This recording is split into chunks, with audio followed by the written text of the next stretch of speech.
যাহা বলিব সত্য বলিব, সত্য বই মিথ্যা বলিব না। দীর্ঘ 6 মাস যাবৎ এই মামলা চলমান। বাবার খুনের দায়ে ছেলেটি আজ কাঠ করাতে। Order order order. আসামি সুজন, আপনার আর কিছু বলার আছে?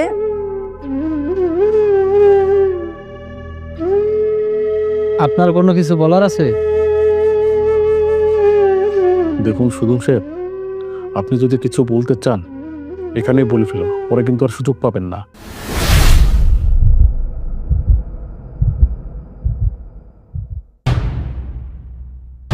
আসামি সুজনের ফাঁসির রায় ঘোষণা করা হলো।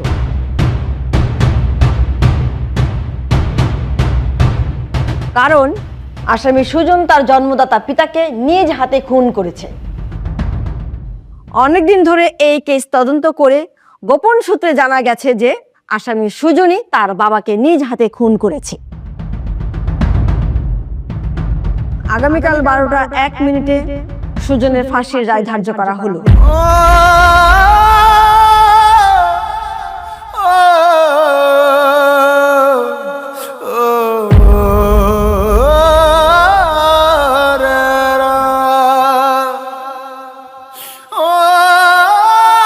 এই নিয়ে চলো, আসো।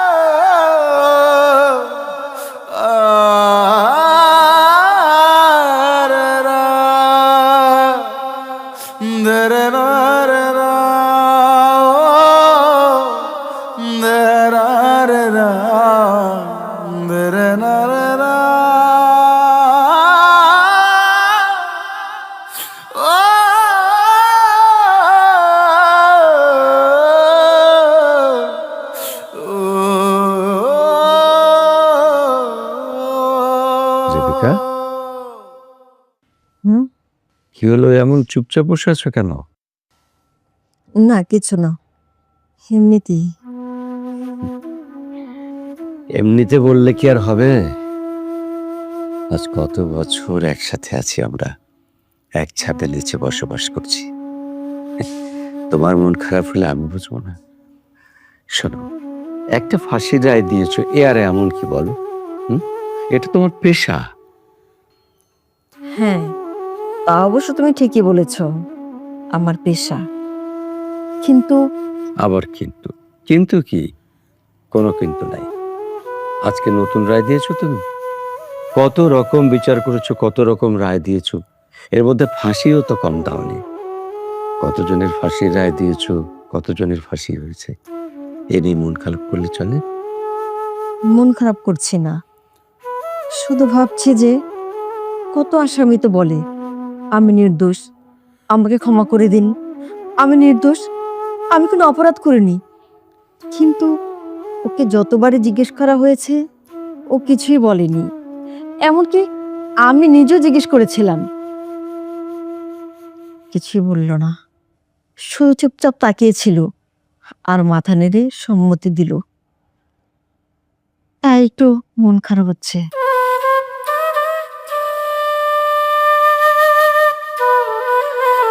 আচ্ছা হয়েছে, ও নিয়ে আর মন খারাপ করে লাভ নেই, চলো খেয়ে নিই।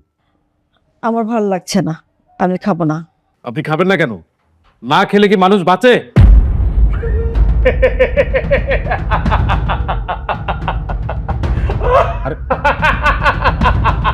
আশ্চর্য ব্যাপার তো। কি হয়েছে আপনারা? আপনি এইভাবে হাসছেন কেন? স্যার, এত কিছুর পরও জিজ্ঞাসেন যে মানুষ বাঁচে। আমি তো স্যার এই কবে মরে গেছি স্যার। আমি তো বাচ্চা নাই, বাচ্চা আছে আমার নিথর দেহটা। স্যার, আপনারা যখন এই নিথর দেহটারে ফাঁসির দড়িতে ঝুলাই দিবেন, তখন না সব শেষ হয়ে যাব। আমি এখন ওই অপেক্ষাতে আছি স্যার, ওই অপেক্ষাতেই আছি। আপনি ঠিক কথাই বলেছেন।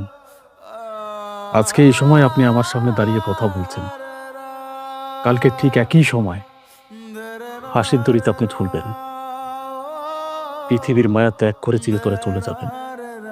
তারপরেও আমি বলবো যে আপনার কি কি ইচ্ছা করে খেতে আমাকে বলুন, আমি চেষ্টা করব আপনার সেই ইচ্ছাগুলো পূরণ করার।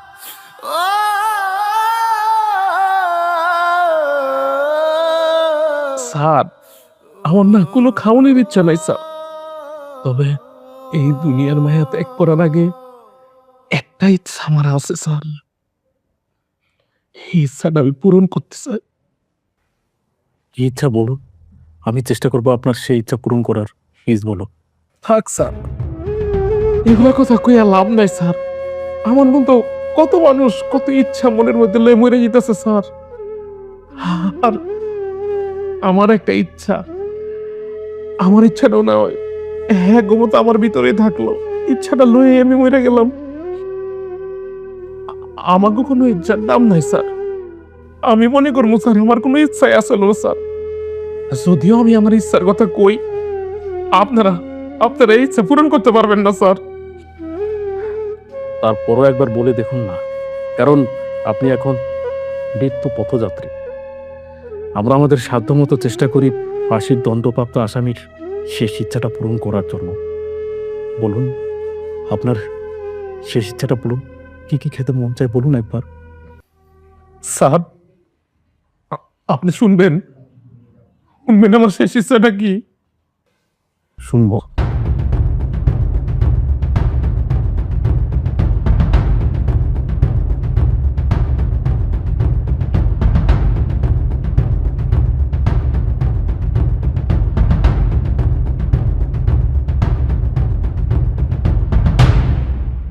আমাদের বাড়িটাই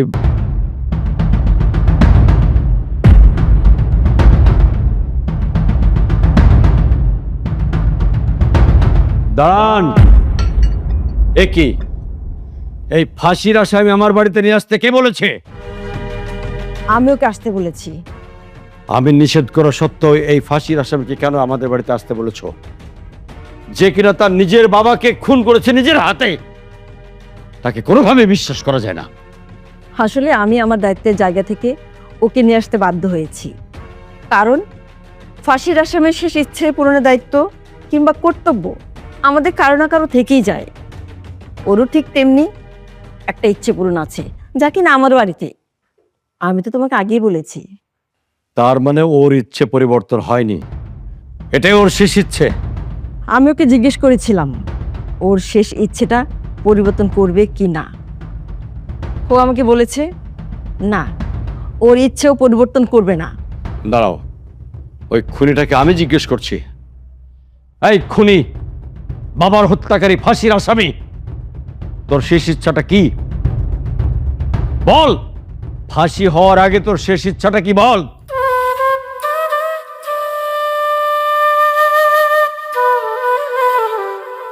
কি হলো, চুপ করে আছিস কেন? কথা বল।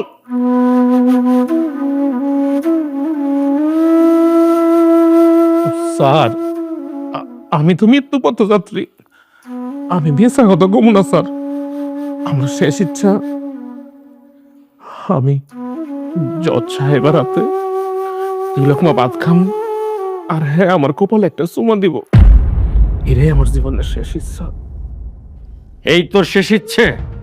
আমার ইচ্ছে করতেছে তোকে আমি। তুমি শান্ত হও।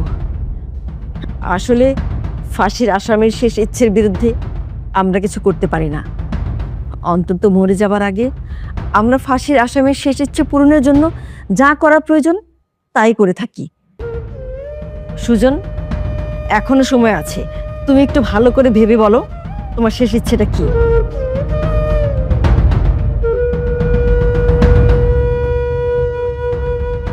জজ সাহেবা, আমি তো আপনার আগেই কইছি আমার জীবনের একটাই শেষ চাওয়া, আপনি আপনি আমার কপালে একটা চুমা দিবেন।